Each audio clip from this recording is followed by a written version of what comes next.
시청자 여러분 안녕하십니까? 헬로티비 뉴스입니다. 네, 백신 접종 완료나 코로나19 검사 음성 결과 증명 없이는 백화점과 대형마트 출입을 금지했던 이른바 방역 패스가 일주일 만에 폐지됐습니다. 최근에 관련해서 법원에 상반된 판결이 있었던 데다가 확진자 수가 다소 줄어든 것이 결정 요인으로 작용했는데요. 네, 접종을 선택할 권리에 대한 논란은 여전합니다. 정부가 방역 조치를 마련할 때에는 신중을 기해야 한다는 교훈을 얻은 것 같은데요. 자유와 권리를 누리면서 동시에 모두가 바이러스로부터 안전한 날이 오기를 기대하겠습니다. 헬로티비 뉴스 지금 시작합니다.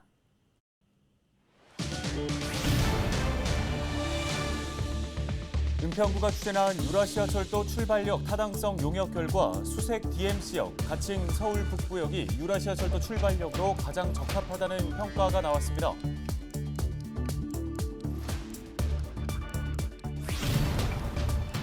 정부가 논란이 됐던 대형마트와 학원 등의 방역 패스 적용을 해제하기로 했습니다. 주말 사이 서울의 코로나19 확진자 수는 1,700여 명 늘어났습니다.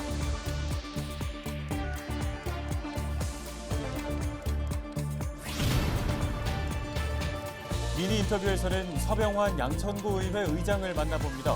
전부 개정된 지방자치법 시행으로 구 의회에 어떤 변화가 있는지 새해 의정활동 계획과 함께 들어봤습니다.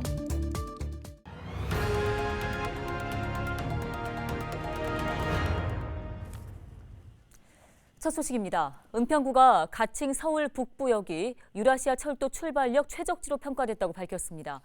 유라시아 철도는 우리나라에서 출발해 북한을 거쳐 유럽까지 달릴 세계 최장 철도입니다.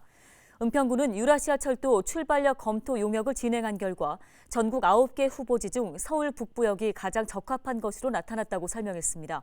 서울 북부역은 수색역과 DMC역을 합친 이름으로 은평구가 새로운 국제철도 역사 건립에 대비해서 이 이름을 제안했습니다. 용역 결과를 보면 역 부지 확장성과 접근 교통망, 여객 화물 취급성 등 10개 항목이 검토됐는데요. 은평구는 향후 북한을 거치는 대륙 철도를 대비해 유라시아 철도 출발역을 서울 북부역으로 지정하고자 이번 타당성 용역을 실시했습니다. 서울시가 코로나19 장기화로 생활이 어려운 서울 지역 예술인들에게 100만 원의 생활 안정 자금을 지원합니다. 지원 대상은 서울에 거주하며 가구원 중위소득 120% 이하인 예술인 13,000여 명입니다. 지원을 원하는 예술인은 오는 24일부터 다음 달 7일까지 지급 신청서와 관련 서류를 갖춰 이메일로 접수하거나 거주지 구청을 찾으면 되는데요. 서울시와 자치구는 심사를 통해 대상자를 최종 선정하고 다음 달 말부터 자금을 지급할 예정입니다. 서울의 코로나19 확진자가 16일 하루 사이 790명 발생했습니다. 지역별로 보면 양천 37명, 은평 20명이 나왔습니다. 서울의 신규 확진자가 감소하는 등 방역 지표가 개선되는 모습인데요. 오미크론 변이 바이러스 확산 우려는 커지고 있습니다. 서울에서 오미크론 감염자가 총 934명으로 확인됐고 16일 0시 기준 오미크론 검출률은 22%를 기록했습니다. 하루 평균 해외 입국 확진자도 59명에서 지난주 99명으로 증가했습니다. 방역당국은 최근 오미크론 변이가 활동량이 많은 청년층을 중심으로 확산하고 있다며 코로나19 백신 접종에 적극 참여해달라고 당부했습니다. 17일 0시 기준 서울의 2차 접종률은 85.9%, 3차는 45%입니다. 사회적 거리두기가 3주 연장됐습니다. 기존과 마찬가지로 식당과 카페의 영업시간은 오후 9시까지 가능한데요. 단 사적 모임 가능 인원이 6명으로 늘었습니다. 연장된 사회적 거리두기는 앞으로 3주간 시행됩니다. 네, 이 사회적 거리두기의 효과가 있을지 인제대 백병원 김경우 가정의학과 교수 연결해서 관련 이야기 나눠보겠습니다. 교수님 안녕하십니까? 네, 안녕하세요. 김경호입니다. 예, 자, 거리두기가 3주 연장됐습니다. 현재까지 방역 효과 고려했을 때 이번 연장 결정에 대해 어떻게 평가하십니까? 네, 우리는 지난 11월 1일 위드 코로나 이후 우리 의료 대응 체계로 감당하기 어려운 확진자 폭증과 또 병상 부족 사태, 사망자 증가를 경험하였고요. 최근 거리두기 강화와 3차 예방접종 확대를 통해서 신규 확진자 감소와 위중증 환자 발생 효과가 계속 이어지고 있습니다.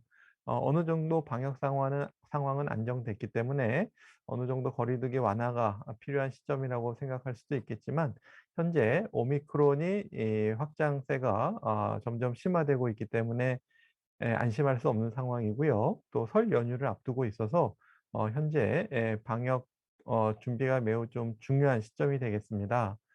다만 지금 사적 모임 인원 제한을 완화할 것인지 아니면은 식당, 카페의 운영 시간을 연장할 것인지에 대해서는 우리가 이제 시간 연장을 할 경우에 확진자 증가가 우리가 사적 모임 인원 제한을 완화하는 것보다 더 많이 생길 것이라는 어떤 가정 모델이 한국과학기술연구원 분석이 있기 때문에 일단은 단계적으로 조심스럽게 사적 인원 모임만 6명으로 완화했고 이후 추이를 보면서 다시 거리 두기 강화 여부가 결정될 것으로 예상이 됩니다.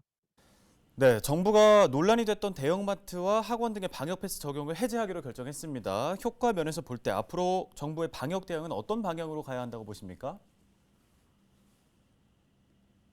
네. 우리가 현재 그리고 앞으로의 코로나 유행 정도와 우리 의료 대응 체계 여력 등 방역 상황에 따라서 조정이 필요한데요. 지금 방역 패스가 중단된 마트나 백화점, 도서관, 박물관과 같은 시설은 우리가 마스크를 잘 착용한 상태에서 취식을 하지 않는 경우에는 감염 위험도가 높지 않다고 판정되기 때문에 저위험도 다중 이용 시설부터 방역 패스를 일부 완화한 조치라고 할 수 있겠고요. 향후 방역 상황에 따라서 방역 패스를 적용하는 시설에 대한 조정이 계속 이어질 것으로 생각이 됩니다. 하지만 여전히 일부 미접종자분들이 계실 수밖에 없고 이러한 미접종자분들이 감염 전파 위험도가 높은 다중이용 시설을 이용하시면서 감염되시는 것을 우리가 제한하는 조치는 여전히 중요하고 필요하다고 할 수 있겠습니다. 예, 교수님, 코로나19가 장기화되면서 보건소 본연의 기본 업무가 뒷전으로 밀리고 있다는 목소리도 있습니다. 공공의료 공백 우려에 대해서는 어떤 의견이십니까? 네. 지금 보건소뿐만 아니라 여러 공공병원에서 담당하고 있는 특히 이제 취약계층에 대한 진료 그리고 에이즈나 결핵 같은 감염관리 사업, 만성질환 관리, 또 건강증진 사업이나 방문간호 사업 등과 같은 다양한 보건사업의 업무가 코로나19로 인해서 장기화되고 있는데요. 지금 지역사회 보건 문제에 우선순위를 정해서 보건소에 한정된 인력 자원을 적절하게 배정하는 것이 필요하겠고요. 또 무엇보다도 민간 의료기관에 중요한 자원들이 많이 있기 때문에 서로 이러한 보건 사업들을 배타적으로 수행하지 말고 민관 공동 협업을 통해서 해당 지역사회 의료 자원들을 보다 효율적이고 효과적으로 잘 모아서 이런 보건 사업들을 수행하는 것이 필요하다고 할 수 있겠습니다. 네, 말씀 잘 들었습니다. 도움 말씀 여기까지 듣겠습니다. 인제대 백병원 가정의학과 김경우 교수였습니다.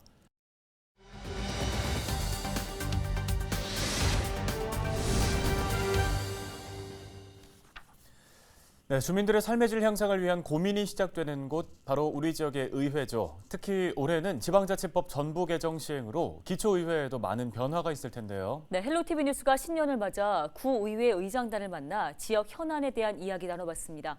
신년 특집 미니 인터뷰, 오늘은 양천구의회 서병환 의장을 만나봅니다.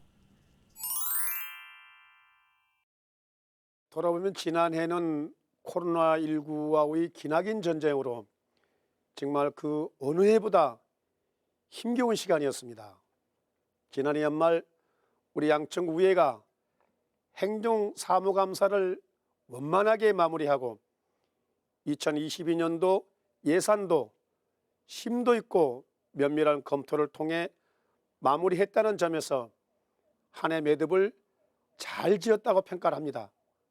또한 구민을 위한 정책이나 구민이 필요로 하는 사업에 대해서는 소모적인 논쟁이 아닌 끊임없는 정책 토론을 바탕으로 집행부와도 긴밀하게 소통하고 협의를 이끌어낸 한 해였습니다.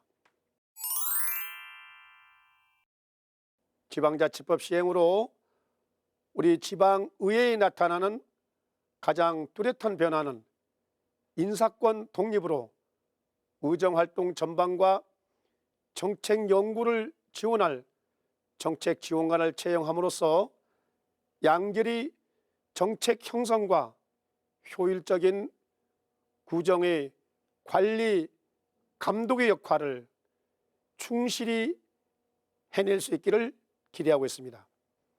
주민이 주인이 되는 진정한 자치분권의 시대를 이룰 수 있도록 최선의 노력을 다하겠습니다. 2022년 남은 임기는 지방의회 독립의 기초를 닦아나가는 중대한 시기가 될 것이라고 생각합니다.